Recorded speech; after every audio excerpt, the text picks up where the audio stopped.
Hello friends, ഇന്നുണ്ടല്ലോ കുറച്ച് beef ഉണ്ടാക്കാമെന്ന് വിചാരിക്കുക. ബീഫിൻ്റെ കൂടെ കായയും തേങ്ങാക്കൊത്തൊക്കെ ഇട്ട് ഒലത്തിയെടുക്കണം. കുറച്ച് നാളായിട്ട് ബീഫ് വാങ്ങാറില്ല. പണ്ടൊന്നും ഇവിടെ ബീഫ് വാങ്ങാറേ ഇല്ല. അമ്മയൊന്നും കഴിക്കില്ല, അതുകൊണ്ട് വാങ്ങാറില്ല.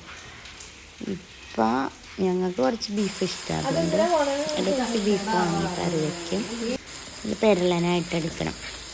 തേങ്ങയൊക്കെ കുത്തിയിട്ട് നല്ല ടേസ്റ്റാണ്. ബീഫ് നല്ല ബീഫ് നോക്കി മേടിച്ചാൽ കേട്ടോ നല്ല ടേസ്റ്റ് ഉണ്ടാവുള്ളൂ. അതെങ്ങനെയാണ് അറിയണതെന്ന് വെച്ചാൽ, ഏത് കടയിലാണ് നല്ല ബീഫ് കിട്ടണേന്ന് ഞങ്ങൾക്കറിയാം. അതുകൊണ്ട് അവിടെ തന്നെ പോയി മേടിക്കും. അങ്ങനെ ബീഫ് കറി വച്ചിട്ട് കഴിക്കാൻ പോവാണ് ഈവനിങ്ങിൽ.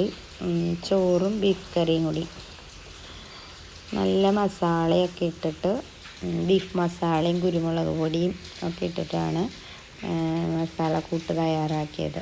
പിന്നെ ലാസ്റ്റ് കായ കുക്കറിൽ വേവിച്ചിട്ട് കായയും കൂടി ചേർത്ത് നല്ലൊരു ടേസ്റ്റ് ആയിരുന്നു. എന്നാൽ വേറെ ആരെങ്കിലുമൊക്കെ ഉണ്ടാക്കി തരുമ്പോൾ നമുക്ക് നല്ല ടേസ്റ്റ് തോന്നും. നമ്മൾ തന്നെ ഉണ്ടാക്കുമ്പോൾ അത്രേ പോരല്ലോ എന്ന് തോന്നും. എന്താണെന്നറിയില്ല, അതിൻ്റെ മണമൊക്കെ അടിച്ചിട്ടാണോ എന്നറിയില്ല, എനിക്ക് അങ്ങനെ ടേസ്റ്റ് തോന്നില്ല. വേറെ ആരെങ്കിലും ഉണ്ടാക്കി തരുവാണെങ്കിൽ നമുക്ക് നന്നായിട്ട് കഴിക്കാൻ പറ്റും. നമ്മൾ തന്നെ അടുക്കളയിൽ ഇങ്ങനെ ചെയ്ത് തരുമ്പോൾ നമുക്ക് പെട്ടെന്ന് ക്ഷീണമാവും. നല്ല ബീഫ് കറി പിറ്റേ ദിവസത്തേക്കാട്ടോ ഇതിന് നല്ല ടേസ്റ്റ്. കായൊക്കെ നന്നായിട്ട് ഉടച്ച് ഇങ്ങനെ എടുക്കണം. അതിൻ്റെ നന്നായിട്ട് ഒന്നുകൂടി വേവണമായിരുന്നു. നല്ല സൂപ്പറായിരുന്നു.